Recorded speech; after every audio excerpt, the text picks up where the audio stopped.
Hello, my name is Nadine and welcome to Hop Along Studio. So in today's video, I want to share with you the 4 lessons I learned from this book, Almost Anxious. So what I really like about Almost Anxious is that it's not just a book about anxiety disorders. It actually talks about that area in our lives that maybe we have higher anxiety than what would be considered healthy, but you're not at a point where you've actually had a diagnosis for anxiety disorder. And to be honest, we should try not to be in a place where we're at that point of having an anxiety disorder.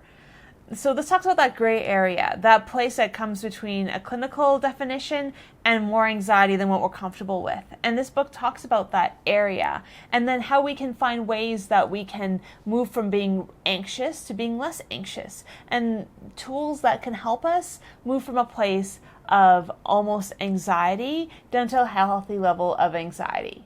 So the first lesson I learned from Almost Anxious is that anxiety is normal. It's actually baked into our physiology. That fight-flight that we all have that keeps us alive is there for a reason. And in good amounts of anxiety, we can be in a place where we are in the zone. That makes us more creative. It makes us more focused. It helps us problem solve better. It can really help us really be focused on that goal that we have, and it can help us perform well. The problem is when it moves past that. When we go from a place of being efficient and really focused to a place of panic and fear and feeling paralyzed by our anxiety. Because that does not help us take care of ourselves or others. That does not help us perform. Instead, it really holds us back. And that's that place of being almost anxious. The second thing I learned from this book is that there are many flavors of anxiety. There is social, worry, and physical anxiety.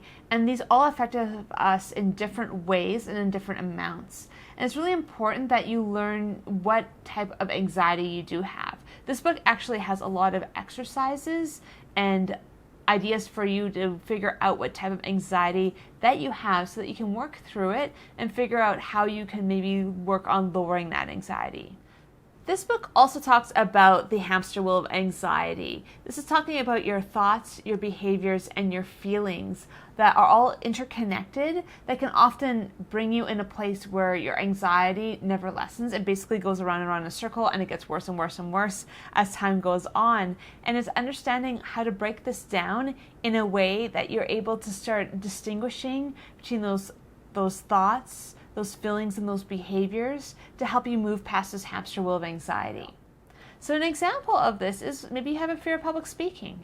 You're feeling like you're having sweaty hands, you're feeling tight in your chest, maybe you're breathing harder, you have a lot of anxiety in that particular moment.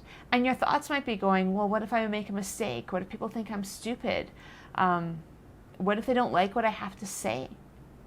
And the hard thing with that is sometimes it leads to behaviors like running off of a stage, or actually saying that you're sick and that you can't do the presentation, or something else that's similar to that.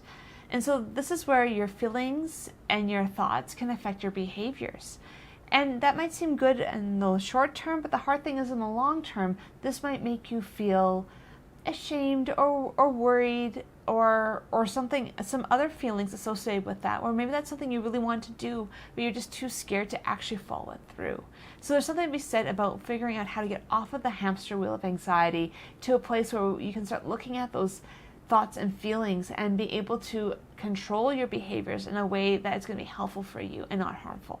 So the third thing I learned from this book is that avoidance is the enemy. And I have to say, personally, I realized how much I use avoidance in my own personal life. So what is avoidance? This book defines avoidance as anything that you do to bring down your anxiety level. That might seem like a strange definition, but the idea is that we either have a choice. We either confront what's going on or we avoid it. And that avoidance can lead to the first reaction of feeling of relief, where, okay, well, we avoided that situation, well, I don't have to deal with it, it's okay now. But the hard thing is it usually doesn't deal with the root issue of the anxiety. And your avoidance isn't actually helping you in this situation, it's actually harming you. One thing that really resonated with me was the idea that anxiety does not have to be a lifestyle. You often hear things about, well, I'm suffering from anxiety, and it's always going to be there. And it's almost the victim mentality towards anxiety. And yeah, there are people with some very extreme anxiety. But the question is, what do we do about it? What if we are in this almost anxious state? Does that mean we are going to have an anxiety disorder at some point in our life? Not necessarily. And even if you have an anxiety disorder, I think it is possible to bring yourself down to a level of almost anxious, and maybe even back down to a normal level of anxiety that's considered healthy. But I think the key to this is understanding it's a process. It's not something that you are going to learn how to do overnight. It is taking those situations and looking at them, understanding what's going on, and figuring out how we can lower our anxiety in a way that allows us to function well in our situations. And instead of avoiding things, we can choose not to have a lifestyle of anxiety, and we can find ways where we can get healthy, where we can have a calm mind and be able to live in a place of peace instead of having anxiety as a constant factor in our lives.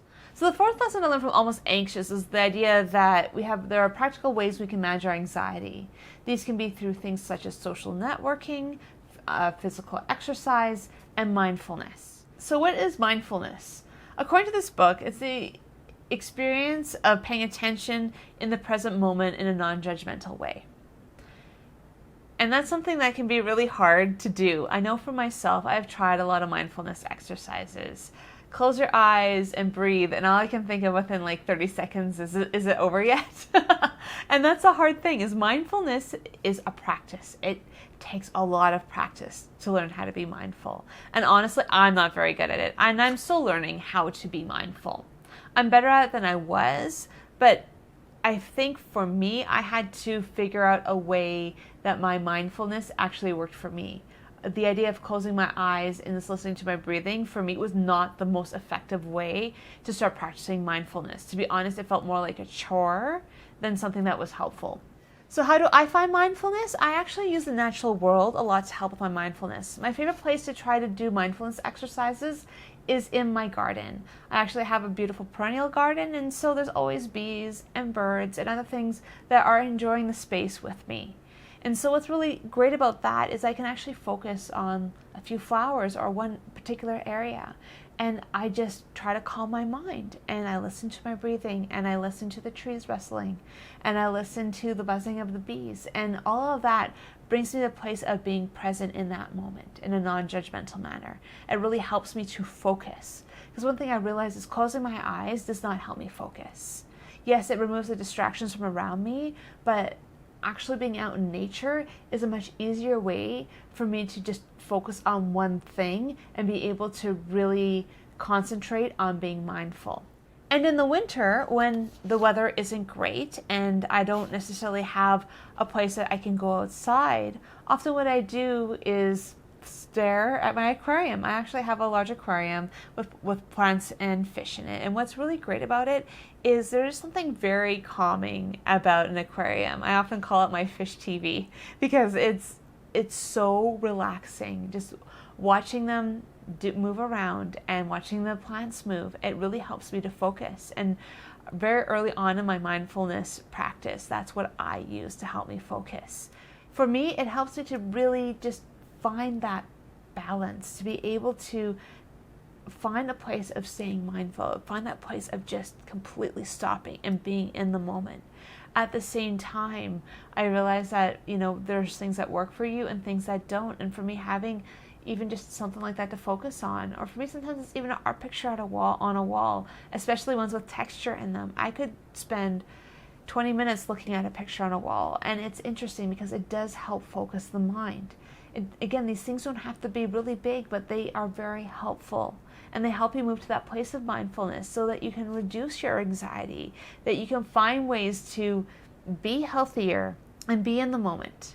So how about you? How do you manage anxiety in your personal life? I would love to hear what you have to say on the topic. I hope that you will check out this book. I know for myself, it was really helpful. I found quite empowering the idea of being able to work through some of these exercises to understand the areas that I am struggling with, and being able to feel empowered that they don't have to own me. They don't have to be my lifestyle, but I can choose to find ways to start working through this anxiety to get to a place where we have healthy levels of anxiety, where we can be in a good place, where we can live that purposeful life that we really want for ourselves. I hope that you've enjoyed this video. If you have, if you could like it, subscribe to my channel, and click the notifications so you don't miss out on any future videos. As well, I have a website, hopalongstudio.com, where I have more articles on mental wellness and other ideas to help you find self-care through creative expression. I hope that you have a really great week, and I will see you next time.